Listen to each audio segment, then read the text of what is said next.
Hello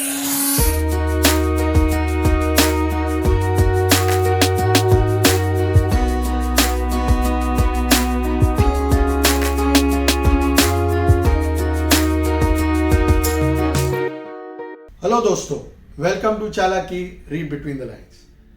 अब आपने उड़ता पंजाब फिल्म का तो नाम सुना होगा।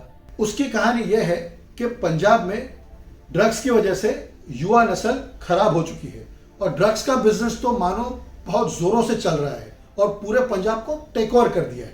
खैर, ये मैं आपको क्यों बता रहा हूँ, हाल ही में आपने न्यूज़पेपर्स, टेलीविजन चैनल्स पे देखा होगा कि मुंबई से गोवा जाने वाली कॉर्डिलिया शिप क्रूजेस, एक शिप में रेव पार्टी हो रही थी। रेव पार्टी का मतलब क्या है? उसका मतलब यह है कि नाच गाने और खाने पीने के अलावा लोग ड्रग्स भी लेते हैं।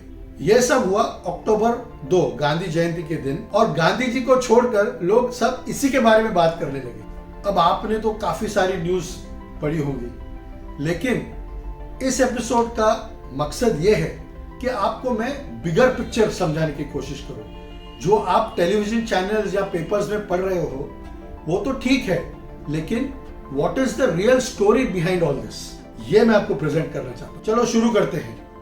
The NCB, narcotics control bureau ने जब इस शिप पर रेड किया तो उनको कोकेन, मेफेड्रोन, हाइड्रोपोनिक वीट, चरस, ऐसी काफी सारी चीजें और 1,33,000 रुपीज इन कैश मिला। ये बरामद हुआ। काफी जगहों पे ये सब हो रहा है, लेकिन इस शिप पर जब ये मिला तो ये इतनी बड़ी बात क्यों हो गई? महाराष्ट्र में एनडीए गवर्नमेंट के एनसीपी लीडर नवाब मलिक का यह कहना है कि आपने शाहरुख खान के बेटे आर्यन खान को तो अरेस्ट कर लिया, लेकिन उधर बीजेपी मंत्री का ब्रदर इन लॉ उसको जाने का मौका दे दिया। ऐसा क्यों? हाल ही में अडानी पोर्ट में बहुत बड़ा कॉन्ट्रबैंड ड्रग्स का पकड़ा गया, इससे काफी बड़ा, लेकिन उसका तो कोई न्यूज आया नहीं। उसमें तो किसी ने इतना हल्ला किया नहीं। ऐसा क्यों? एक और किस्सा सुना देता हूं। अक्टूबर 7, 2021 में deputy chief minister Ajit Pawar के बेटे पार्थ पवार के घर में और ऑफिस में रेड हुई। उनके साथ उनके रिलेटिव्स के भी घर और ऑफिस में रेड हुई। ये सब इस वक्त क्यों हो रहा है? What is about this timing? चलो मैं आपको एक छोटी सी जर्नी पे लेके जाना चाहता हूँ।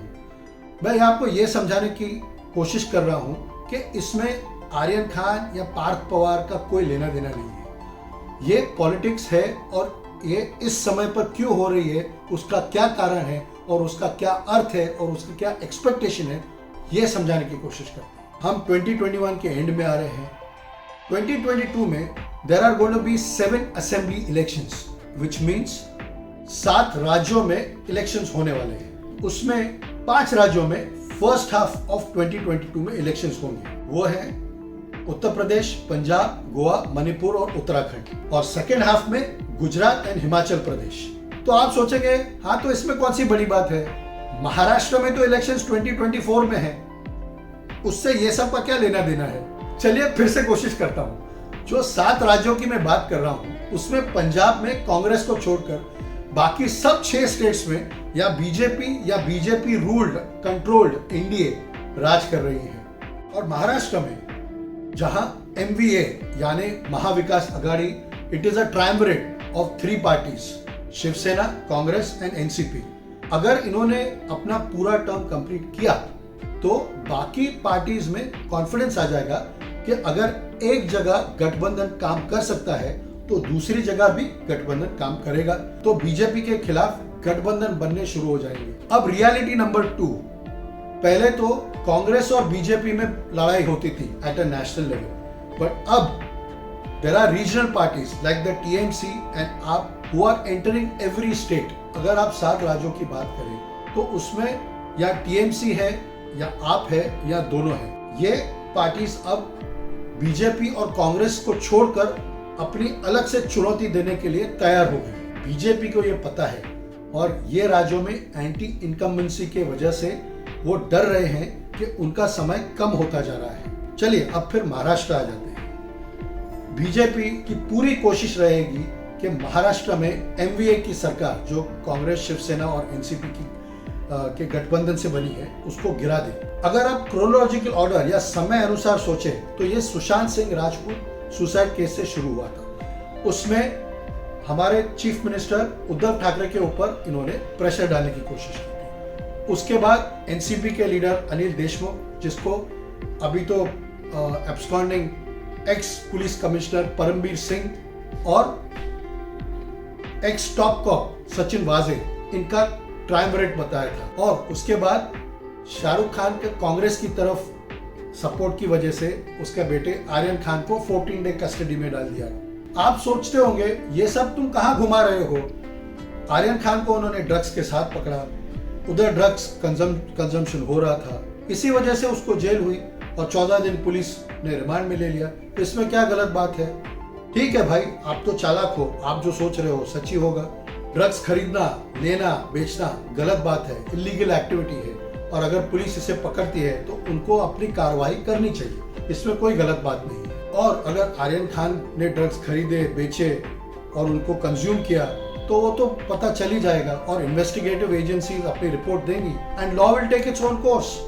लेकिन इतना सब होने के बाद मैं आपका ध्यान एक बार फिर से एक चीज पे लाना चाहता हूँ।